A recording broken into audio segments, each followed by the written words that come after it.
Hi everyone, welcome to my channel. If you are new here, my name is Abigail, well known as Kera Manyama on TikTok, on Facebook. I am here to share with you my exciting journey that I've just started, where I'll be studying social work while I'm still continuing with my work. I am currently full-time mom and a wife, and I haven't left my job as an HCA. I'll be continuing to work. So if you are interested in career progression, maybe you're looking into taking the path that I've taken, and I'm going to share with you the challenges, some exciting things about studying while you're working, insights, or whether you're thinking about career change, or you're already in the social work, or you are just curious about what it's really about. So what you have to do is to subscribe to my channel, hit the notification button, like, and put the comment. I'll be following and answering your questions.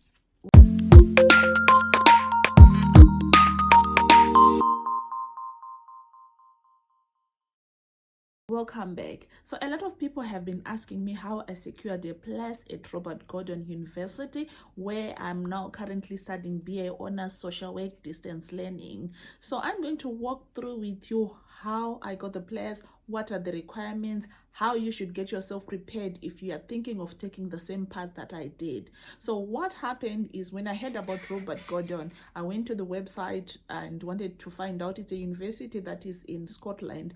So the reason why I chose distance learning is because it is very flexible for me, and I'm not going to leave my work, and I can study while I'm working. I can balance my family, my work, and studies as well. So before you think of all these things, the first thing that I would like you to know is just know your schedule. First of all, are you going to manage? Because there are a lot of things that you should consider.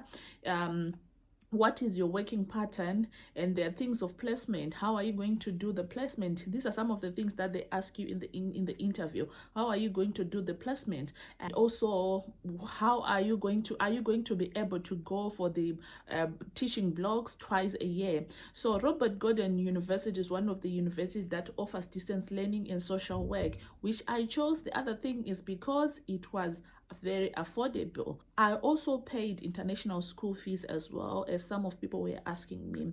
So here are the requirements for you to get the place at Robert Gordon University. Anyway, this distance learning, it is mainly designed for someone who is working in a related social care role. So to me, I took my 3 years experience in the care industry. So that was one of the advantages that I had when I made my application.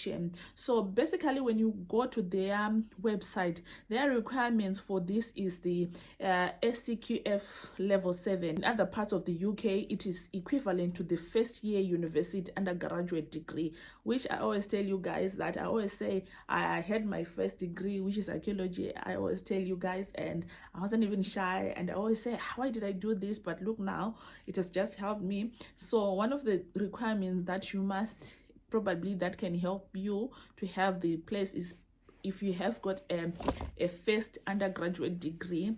I'm just going to walk through with my own experience, because my first degree was not a related subject. Remember, it is archaeology. So I had only presented my degree and my advanced level and my O level. So in my case, I've got some qualification from Zimbabwe, O level and A level, which I also did certificate of compatibility. So that's what I sent when they asked me about my English and maths. So when I submitted that, to be honest with you, I did not get the place. It was rejected, and I got a regret message. So like me being me, I had to ask, like I always encourage you guys, you need feedback. Why did I not get a place? Why did I not get a job? It helps you to grow. So I sent an email to the admin team asking them that I do have A level, I do have O level, I do have a first degree. So why is it that I did not get the place? So they told me that your degree is not in the relevant subject. Then I said I also had NVQ3. I did NVQ3, but I had not gotten my certificate. So I told them, they said, okay, send us the certificate if you have done so. So I did my NVQ3 with TutorK. I sent them an email and I finished whatever was pending, and they gave me the certificate. I got the certificate within the period of application processing. I had to send the my NVQ3, and they sent me good news. After sending my NVQ level 3, I got an email saying, "Hi Abigail, you've reinstated your application and your interview date is on certain.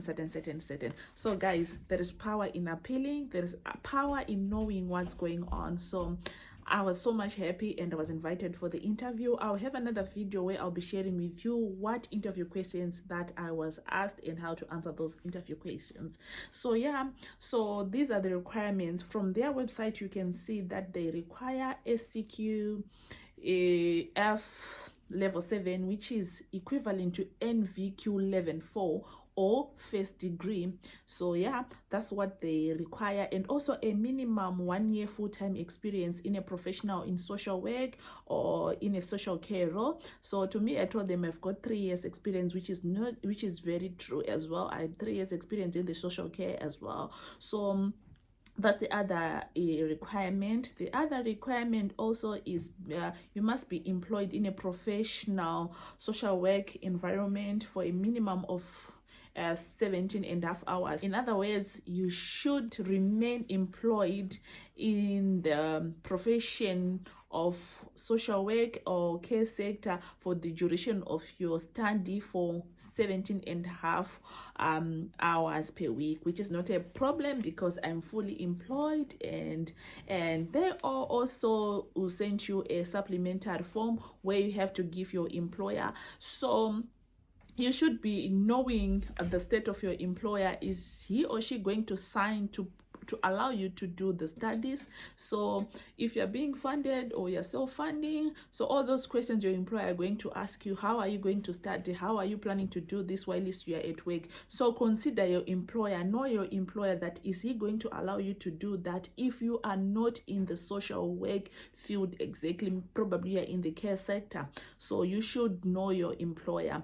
Secondly, so your employer should give like a consent on that supplementary form, right, why they think you are suitable to do social work.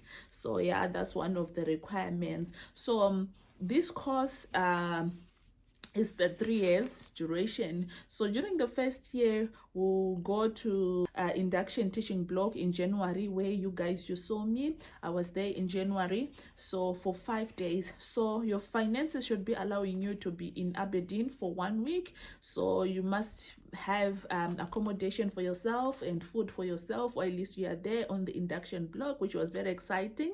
And the other thing is, after that, we are going to go back again in June for the teaching block. So you must be able to secure all those leave days. So you must know your employer very well, and so that you can get, because it's required. So the following year, we are going to have pre-placement teaching block in January, and we are going to have 60 days of placement from January to April. So what I'm saying is, when you consider to do this, is you must have, like I've indicated before, a solution to how are you going to do your placements if you are not working under social workers. So your placement, because they are a requirement, if you don't finish your placement, it's another story. So these 60 days, you must know, are you going to take unpaid leave? How are you going to survive those 60 days? What are you going to do with your employer if you are not going to be working for your employer? So you must be ready for all those things, because failure to do that means failure to the course. We will be doing most of our learning via Teams, and the assignments we actually have assignments. So study that you need to be very committed, and you should be able to balance